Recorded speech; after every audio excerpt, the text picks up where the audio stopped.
И держал в прицеле Арджана Бухалара, но теперь ты будешь готовиться совершенно к другому зверю, в лице Райнера Ридера. Как тяжело была подготовка и как она отличалась от подготовки к Арджану Бухалару? Арджан Бухалар трус, и он никогда не выйдет на бой со мной.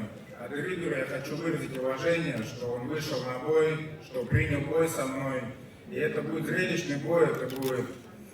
Я думаю, этот бой войдет в историю. Есть триллер в Маниле, Мухаммед Али, Джо Фрейзер. Я думаю, что будет триллер в Маниле, Малыхин, Ридер. Один бой в 102 килограмма, в 93 их лежат. Забудьте Буара, его нету. You should forget Bular. He doesn't exist for me. He is just weak. And that he didn't accept my fight, it shows a lot from him.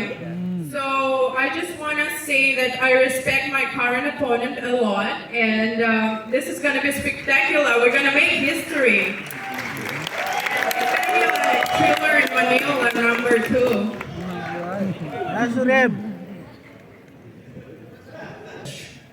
You're entering one with a lot of hype, but they didn't give you an easy fight either. You're gonna be facing Murat, who's 11-0 in his MMA career. Why do you think you're gonna be your first fighter to give him his first defeat? In my career, I never choose any opponent, so Murat is on my way, so I need to beat this guy, and I'm ready for it. I'm good on the ground too, on wrestling, striking. I believe in myself, and soon my goal will be on my shoulder. Very soon. My next question is for Kay Rutor. Submission grappling has been growing all over the world, especially Jiu-Jitsu. Why do you think submission grappling is the next big thing in combat sports, and why should we keep supporting the sport? Right, yeah, I think, as you said, it's been growing a lot, overseas, all over. I think it's really up to the athletes to make it exciting, if, it's very hard if one guy's kind of being reserved, but scooting, kind of being boring, right? And that's pretty much what my brother and I are completely against. So, it takes both to, two to tango, and as long as, we keep bringing on exciting athletes, bringing on exciting performances, there's no reason why it shouldn't grow like the rest. Thank you, guys. Okay, my question is for Jackie Buntan. So you're familiar with your opponent because this fight was supposed to happen a few years ago. Has the delay given you an edge on how to prepare and how to knock her out of the game? Yeah, we fought like 5 years ago, so it's been a while, but my goal every day in training is to progress and get better, especially after competition. So all this time away, and the hiatus from when we're supposed to originally meet, I think it's definitely helped me. I think I'm a completely different fighter than I was even a year ago. Thank you. This one is for Soldich. There are still a lot of fans who don't know much about you. Is there anything you'd like to share with them about how you fight and what they can expect more from you? I try always bring the noise in the cage, in arena and I give people what they want to see. It's chaos, of course, and I try always give the pressure and I try always to make good performance, and Saturday morning I give all my best for this really fun. Thank you. This question is for Edward. Are you open to more special super fights, just like your bout with Jang Park? Yes, I already suggested that we will do some super fight with Sage, but I don't know if it will happen. But for me, I'm open with that. What can you say about that, chat read? Yeah, actually, we offered Edward a super fight. He accepted. His opponent didn't accept. So hence it's a regular mixed martial arts fight. But yeah, we have a lot of interesting plans. I think Edward's not done. After a phenomenal performance against John Wayne Parr. And I think fans are clamoring. I think you see Stan Fairtex and Anissa Mexing in a mixed rules super fight in January. I think you'll see a little bit more of that, Yeah.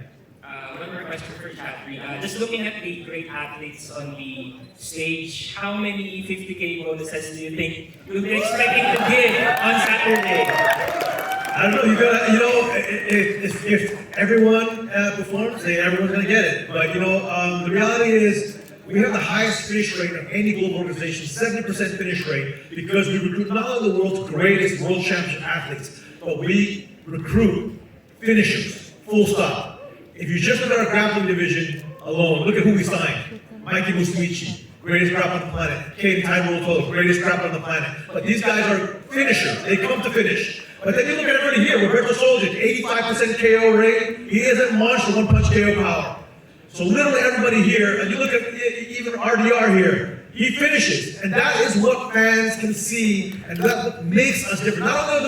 Not only are we the world's largest martial arts organization, but with the highest finish rate of 70% across all the different martial arts, we are the most exciting, bar none. American fans, you're in for a big treat.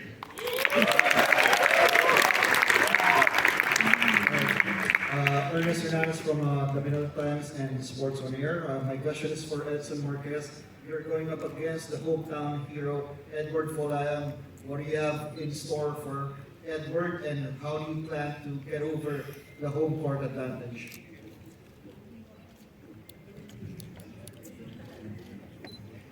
Primeiramente, para mim é uma honra estar aqui. Agradeço muito pela chance. Assim, ele foi um campeão. Respeito isso. Consigo ver a trajetória que ele fez. Mas eu preciso saber que o tempo dele acabou. E o meu começa agora. Firstly, it's an honor to be here. It's very nice to be in this big podium. And sorry, can you repeat por favor, a última parte? Eu respeito muito o trabalho dele, mas agora ele precisa saber que o tempo dele acabou e o meu começa agora. I respect his time, I respect his run in his career, but he needs to know that his time is gone and my time is now.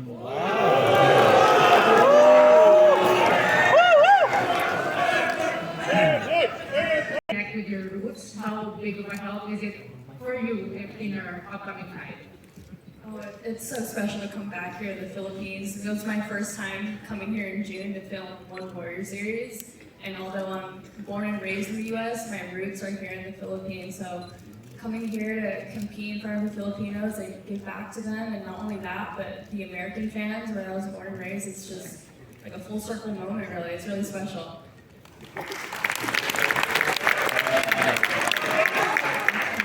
Jackie said that the Filipino fans are one of the best NBA fans in the world. How does it feel to play in front of your home crowd? Who's the question for? For Jackie again. Sorry, can you repeat that again? How does it feel to perform in front of a hometown crowd like this? Oh, I feel like I'm not even ready for the crowd, like, in person yet on Saturday. I know Filipino fans are I'm ready for it. I'm getting more excited as the fights get closer.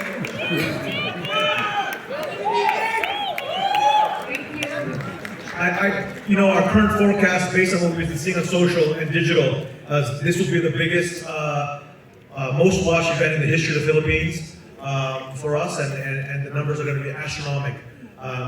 Again, like Manny Pacquiao, astronomical in the Philippines, but around the world, live on Amazon Prime, I believe we will also break new highs with this event.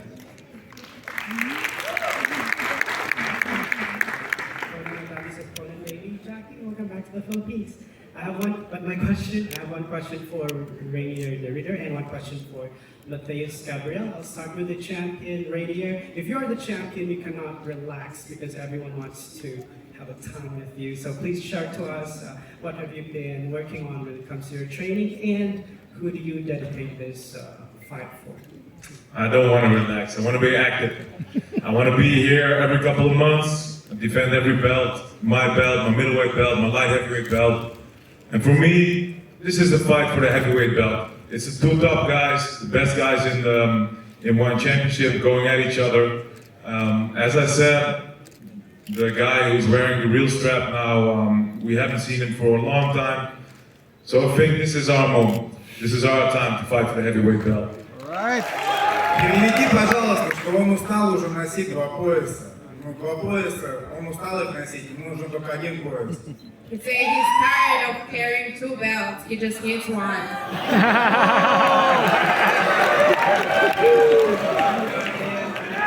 California Beast, you are debuting against the Red Hot Rotulo. So you are considered as the underdog in this fight. Give me 1 second. You don't even have a belt, man. Shut up.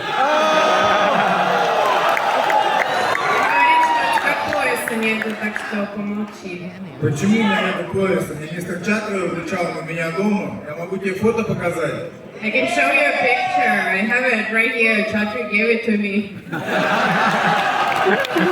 We all know this is a fake one. You didn't beat the champion. You're no champion. Он не настоящий. Он не настоящий. Не настоящий чемпион уже 2,5 года не дерется, это курица. А я тот чемпион, кто услышит тебя через 3 дня. The fake champion is that doesn't fight for 2.5 years, and I'm a real one. I'm present right here. You know, I would say to fans all over the world, but also to Philippines, 2 undefeated world champions with a massive finish rate. I want to say that both 80-90% finish rates. This is an epic fight to see who's the best in the world. This is what I say. I believe Reinier is already the best middleweight in the world by far. He would smoke anybody in the other divisions. Anatoly, I believe, is the greatest heavyweight on the planet.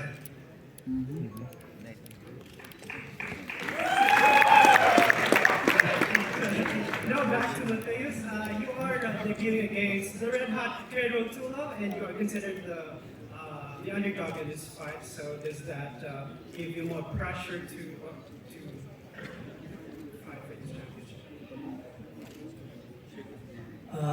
First of all, it's such an honor to be here in Philippines, Manila. Thank you guys. And also to join the World Championship, and I'm so excited to do my debut match and get the title. You know, so I don't have I don't feel any pressure. You know, I've been fighting like 17 years, you know, in Jiu-Jitsu. So yeah, I'm ready to get it out. I have a couple of questions. So first one for Chatri. Obviously, Prime Video, the card is, I guess, catered toward the North American audience. Can you talk about, I guess, the thinking process behind the Philippines being represented by Edward Folayang and Denise Zamboanga to the Western audience in this card? Well, yeah, obviously when it comes to Prime Video card, we are targeting the American audience, and first and foremost, I want the Americans to see the greatest world championship roster, full stop, in martial arts. They're going to see finishers and technique at the highest levels. This is the most important thing for myself and my team. You know, we spent a decade recruiting the very, very best world championship athletes all over the planet across a variety of disciplines. In fact, our roster holds over 170 world titles prior to joining one of the highest levels in the world. By far, the largest number of world championship athletes of any roster in the world. If you had to create, you know, the Avengers times, I don't know, all the different Marvel movies, you have it right here for the American fans. Question for Denise Zamboanga. You're home and obviously coming off 2 losses. How pumped are you to finally get back on track on Saturday? For me, this is very important fight for me because I just came from loss, and then this fight I'll make sure to get back to the rank 1 and fight for the title. Hello, my question is for Ty.